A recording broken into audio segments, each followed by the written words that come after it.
भारतीय संस्कृति में नदियों को देवी के रूप में पूजा जाता है और प्रमुख वार त्योहार पर श्रद्धालु इन्हीं नदियों पर स्नान करने जाते हैं। पात्रों में भरकर इन नदियों के जल को अपने घर ले जाते हैं और विभिन्न पवित्र कार्यों में इन जल का उपयोग या प्रयोग करते हैं।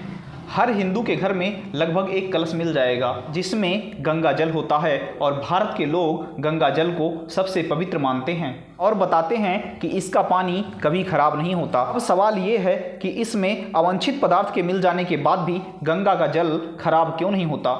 हिंदू वेद पुराणों और ग्रंथों की माने तो इसमें गंगा की महिमा का वर्णन किया गया है। इस विषय में एक घटना यह भी प्रचलित है कि एक ब्रिटिश वैज्ञानिक ने वर्ष 1890 में गंगा के जल पर एक रिसर्च की थी। दरअसल उस दशक में भारत के कई हिस्सों में हैजा का प्रकोप था जिसने कई लोगों की जान भी ली थी। उस समय लोग लाशों को गंगा में फेंक जाते थे। गंगा के इस पानी को पीकर या नहाकर लोग बीमार न पड़ जाएं, इस बात का चिंता उस वैज्ञानिक को था।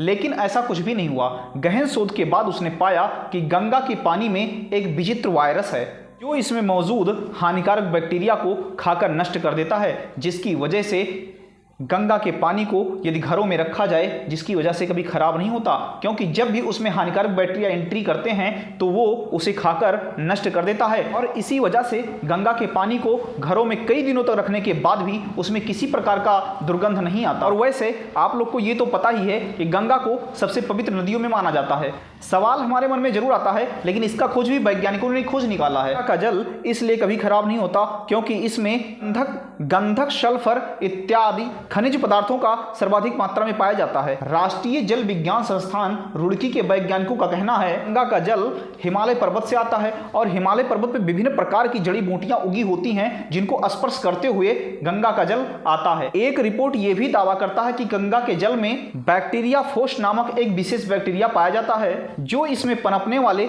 अवांछित पदार्थ को खाता रहता है, जिससे इसकी शुद्धता बरकरार बनी रहती है। गंगा हिमालय से शुरू होने के बाद कानपुर, वाराणसी, प्रयागराज जैसे शहरों तक पहुंचती है जहां खेती बाड़ी का कूड़ा कचरा और औद्योगिक रसायन भारी मात्रा में गंगा जल में मिल जाता है। इसके बाद भी गंगा शुद्ध बनी रहती है।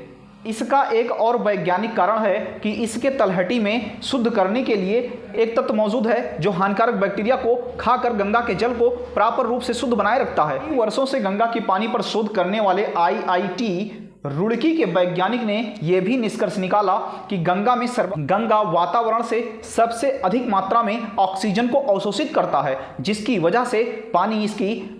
वजह से इसका जल प्रॉपर रूप से शुद्ध बना रहता है। अन्य नदियों की अपेक्षा गंगा में ऑक्सीजन अवशोषित करने की क्षमता सबसे अधिक मात्रा में होती है, जिससे इसमें किसी भी प्रकार के हानिकारक बैक्टीरिया या हानिकारक कीटाणु के होने के बावजूद भी उनको ये शुद्ध कर देता है। गंगा का जल हिमालय से आते वक्त हिमालय पे उगने वाली विभिन्न प्रकार की जड़ी बूटियों को स्पर्श करते हुए आता है। इसकी वजह से और इसमें गंधक, सल्फर और मौजूद ऑक्सीजन की वजह से गंगा का जल कभी दूषित नहीं होता है। आप लोग को समझ में आया इसके पीछे का साइंटिफिक रीजन? यदि आप लोग को इसके पीछे का साइंटिफिक रीजन समझ में आया हो तो चैनल को जरूर सब्सक्राइब कर लीजिए और ज़्यादा से ज़्यादा शेयर कर दीजिए।